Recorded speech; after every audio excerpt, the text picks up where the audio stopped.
আজি আমাৰ প্ৰথমটো প্ৰশ্ন হৈছে অসমীয়া গদ্যৰ পিতৃ বুলি কাক জনা যায়? শুদ্ধটোতো হৈছে ভট্টদেৱ। কীৰ্তনঘোষা কোনজন প্ৰতিষ্ঠিত সাহিত্যিকৰ দ্বাৰা লিখা হৈছিল? শুদ্ধটোতো হৈছে শ্ৰীমন্ত শংকৰদেৱ। নামঘোষা কোনে লিখিছিল? শুদ্ধটোতো হৈছে মাধৱদেৱ। পিছৰটো প্ৰশ্ন বাল্মীকি ৰামায়ণৰ প্ৰথম অসমীয়া অনুবাদক কোন আছিল? শুদ্ধটোতো হৈছে মাধৱ কন্দলী। কথাগীতা ৰচনা কোনে কৰিছিল? শুদ্ধটোতো হৈছে ভট্টদেৱ। নেক্সট কুৱেশ্যন কোন বছৰত প্ৰথম অসমীয়া আলোচনী অৰুণোদয় প্ৰকাশ হৈছিল? ৰাইট এনচাৰটো হৈছে 1846। অৰুণোদয়ৰ প্ৰথম সম্পাদক কোন আছিল? শুদ্ধটোতো হৈছে নাথান ব্ৰাউন। সাহিত্যৰথী উপাধিৰে কাক সন্মানিত কৰা হয়? শুদ্ধটোতো হৈছে লক্ষ্মীনাথ বেজবৰুৱা। প্ৰথম অসমীয়া অভিধান হেমকোষৰ সংকলন কোনে কৰিছিল? শুদ্ধটোতো হৈছে হেমচন্দ্ৰ বৰুৱা।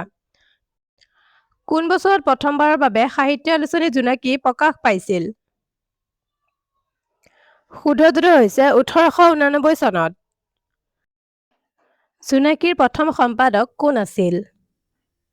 শুদ্ধটোতো হৈছে চন্দ্ৰকুমাৰ আগৰৱালা। বুঢ়ী আইৰ সাধু নামৰ বিখ্যাত লোককথা সংকলন কোনে লিখিছিল? ৰাইট এনচাৰটো হৈছে লক্ষ্মীনাথ বেজবৰুৱা।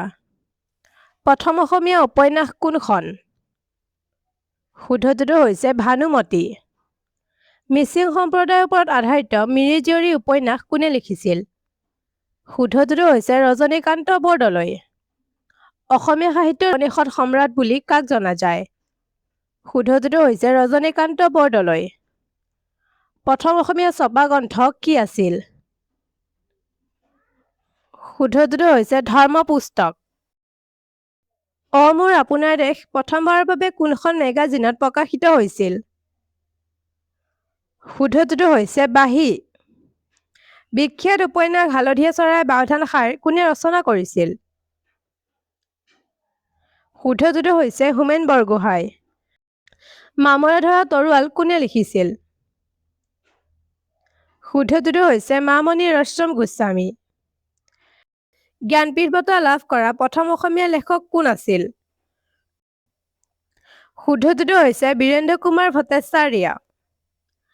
কোনখন কিতাপৰ বাবে বীৰেন্দ্ৰ কুমাৰ ভট্টাচাৰ্যই জ্ঞানপীঠ বঁটা লাভ কৰিছিল? শুদ্ধটোতো হৈছে মৃত্যুঞ্জয়।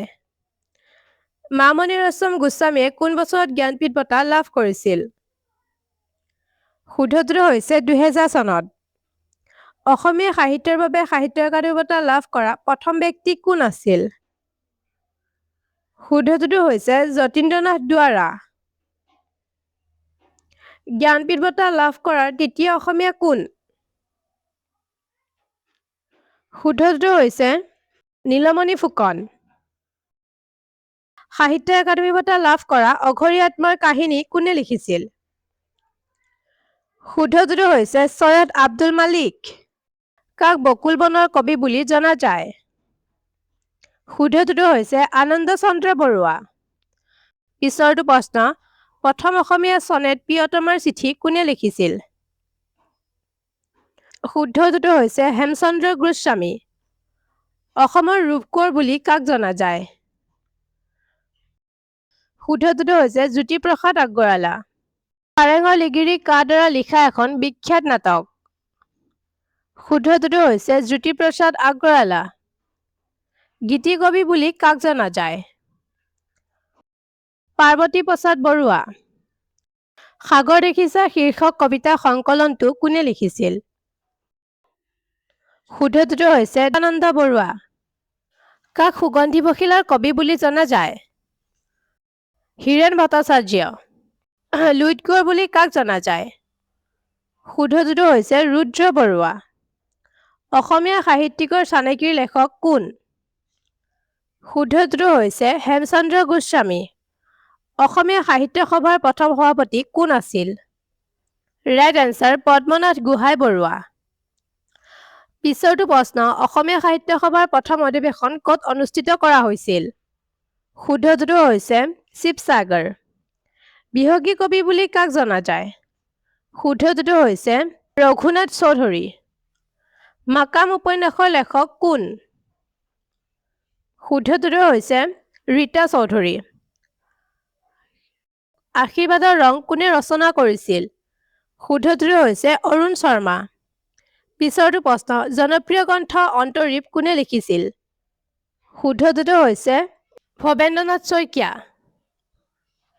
অভিযাত্ৰী উপন্যাসখন কাৰ জীৱনৰ ওপৰত আধাৰিত শুদ্ধটোতো হৈছে চন্দ্ৰপ্ৰভা শইকীয়ানী বিখ্যাত নাটক পিম্পৰা গুচোৱা কোনে ৰচনা কৰিছিল শুদ্ধটোতো হৈছে মাধৱদেৱ অসম সাহিত্য সভাৰ প্ৰথমগৰাকী মহিলা সভাপতি কোন আছিল শুদ্ধটোতো হৈছে নলিনীবালা দেৱী অসমীয়া সাহিত্যত কাক নাট্য সূৰ্য বুলি জনা যায় শুদ্ধটোতো হৈছে ফণী শৰ্মা বিখ্যাত ঐতিহাসিক আৰু দেশপ্ৰেমমূলক নাটক চিৰাজ কোনে লিখিছিল শুদ্ধটোতো হৈছে ফণী শৰ্মা বীণা বৰুৱা চন্দ্ৰ নামেৰে গ্ৰন্থমূলক অসমীয়া উপন্যাস জীৱনৰ বাটত ৰচনা কৰা লেখকজনৰ প্ৰকৃত নাম কি শুদ্ধটোতো হৈছে বীৰেন্দ্ৰ কুমাৰ বৰুৱা জ্বলন্ত জাতীয়তাবাদী লিখনিৰ বাবে কাক অসম কেশৰী বুলি জনা যায় শুদ্ধটোতো হৈছে অম্বিকাগিৰি ৰায়চৌধুৰী